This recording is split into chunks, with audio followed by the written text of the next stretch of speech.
My name is Matteo Bergoglio. I'm 32 years old, and I never imagined I'd be standing on a stage like this, holding a microphone, trying to find words for something that has no words. Just a few days ago, the world lost a spiritual giant. But I lost my father. To many, he was Pope Francis, a global leader, a shepherd, a symbol of faith. But to me, he was the man who held my hand when I had nightmares, who told me that kindness is louder than power, and who reminded me that being good is more important than being right. My father lived simply, even though the world wanted to treat him like royalty. He didn't care about fame or titles or applause. He cared about people, the lost, the forgotten, the voiceless. He once told me, "If you walk past someone in pain and do nothing, you've missed your purpose." That sentence shaped my life. I watched him embrace strangers with no cameras around. I watched him sit for hours with a grieving mother who had lost her child in war. He would always say, "Don't rush sorrow, let it speak." And now, I'm standing here, not as the son of a pope, but as a son who misses his father. I came here because I know this stage reaches millions. And if even one person out there feels lost tonight, I want you to know, my father would have seen you. He would have loved you exactly as you are. I'm not here to preach, I'm not here to impress, I'm here to say thank you. Thank you to a man who showed the world that humility is power, and love is louder than fear. Thank you for teaching me that being a man doesn't mean being strong. It means being soft enough to feel, and brave enough to speak. Before he passed, he said one final thing to me. He said, "Matteo, never let the light in you go out, because others are still searching for it." I hope, in some small way, tonight, that light reached someone. Thank you. I still hear your footsteps in the halls of my mind. Your voice in the silence, soft and kind. You were never the crown, or the robes, or the name.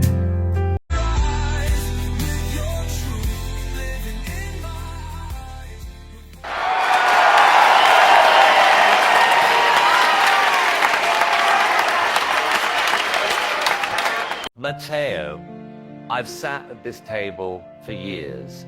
I've seen people with extraordinary voices, incredible stories, unbelievable talent. But what you just did, that wasn't a performance. That was something else entirely. It felt like the entire room stopped breathing. And not just because of your voice, but because of your truth, your presence, your love. You stood on this stage with no theatrics, no flash, no need for anything more than your heart.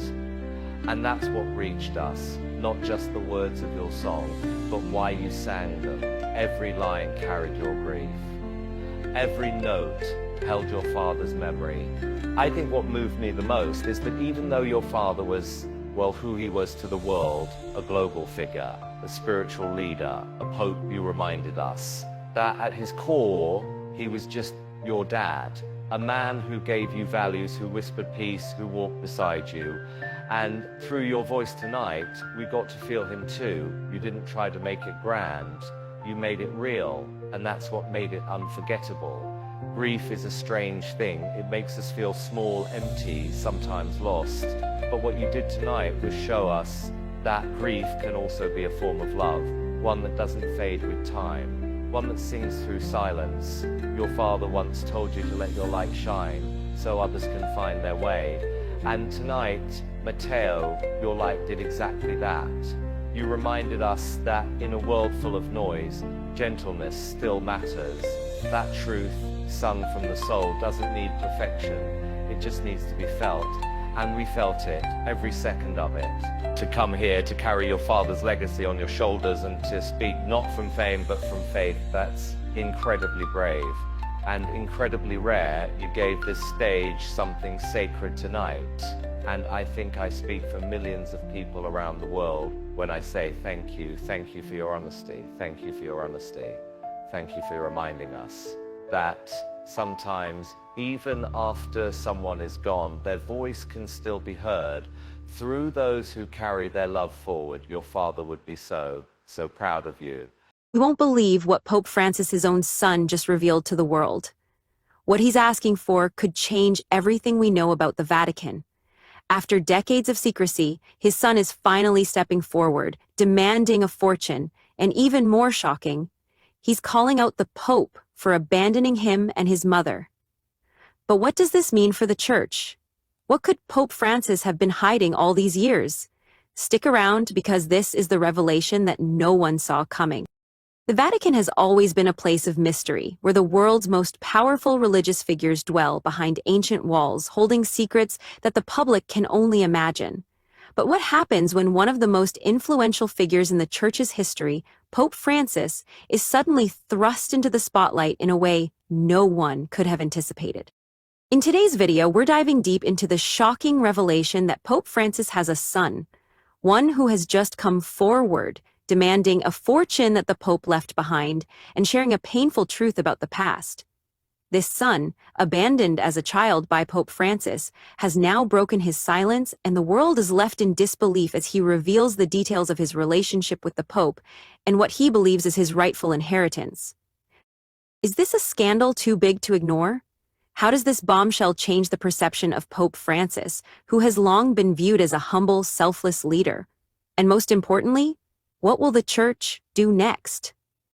Stick with us as we uncover the details of this family secret, and you'll be left questioning everything you thought you knew about the Vatican, Pope Francis, and the legacy he's leaving behind. For years, the public has only known Pope Francis as the leader of the Catholic Church, a man known for his humility, commitment to social justice, and desire to reform the Church. But behind the veil of his public life, a scandalous secret has been quietly brewing, one that would shake the very foundations of the Vatican if it were to be revealed. It all started when a man came forward, claiming to be the son of Pope Francis himself. This was a claim no one saw coming. The man, who has only recently gone public, says that he was abandoned by Pope Francis as a child, left with his mother to grow up without the support or recognition of the Church's highest figure. For years, this son had remained silent, living under the radar, likely because of the power and control the Vatican has over the lives of its members. But now, after decades of silence, he's speaking out, demanding what he believes is rightfully his. His name is finally being brought to the forefront, and he's demanding that Pope Francis's fortune be handed over to him and his mother, whom the Pope left behind all those years ago. This is the first time anyone has publicly questioned the Pope's personal life in such a profound way. The Church has always operated with an image of purity, but could this expose a dark side to the Pope's legacy? And why now? Why is this man coming forward at this particular moment in history? But here's where it gets interesting.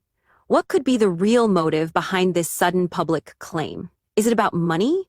Or is there something much deeper, more personal at play here? Picture a young boy growing up, unaware that the man who was supposed to be there for him, his father, wasn't just absent physically, but emotionally as well. This wasn't a case of an estranged family where a father was simply too busy to be there for his child. No, this was something far more complex.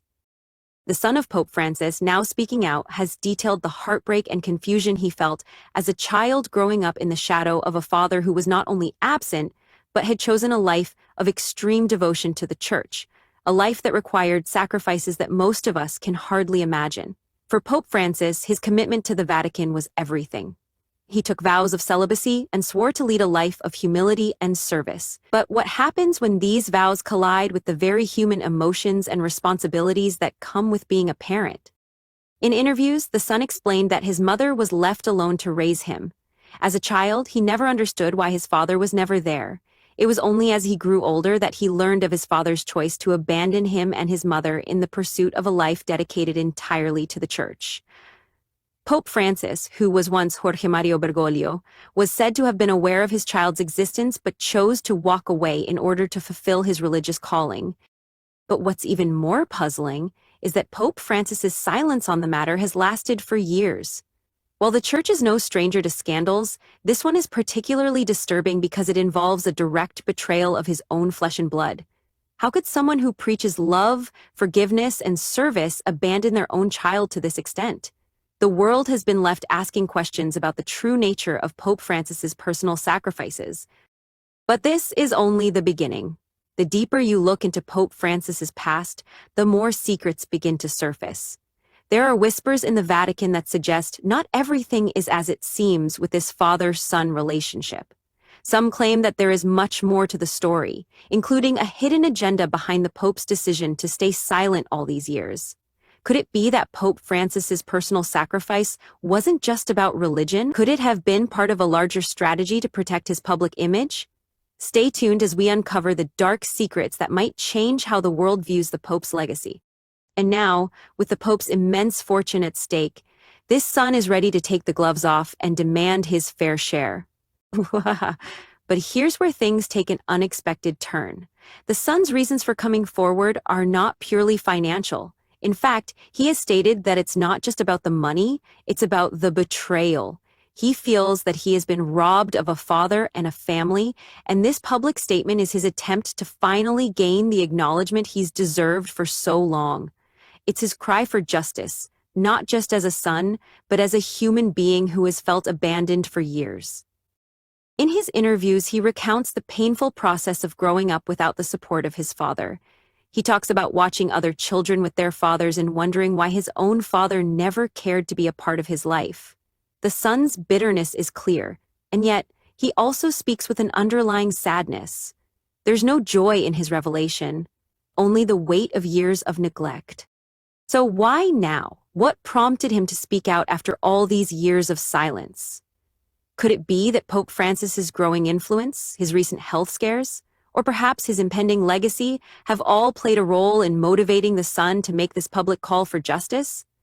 The son may have waited until the time was right, calculating his move carefully to ensure that he would be heard. But there's something else at play here. Something deeper than personal gain. And here's the craziest part. The Pope's reaction to this revelation might just shock the world. Could he respond, or will he remain silent and let the church handle it behind closed doors? The Pope's future in the Vatican may very well depend on how he handles this explosive situation. It's not just about a rumor or a minor controversy. It's a claim that directly challenges the very foundation of the Pope's life and leadership. This isn't just about money or power. This is about betrayal, family, and the man who sits at the top of the Catholic Church. The Vatican, a centuries-old institution with immense political power and influence, is no stranger to crises. Over the years, it has weathered countless scandals, from sexual abuse allegations to financial mismanagement, all while maintaining an air of control.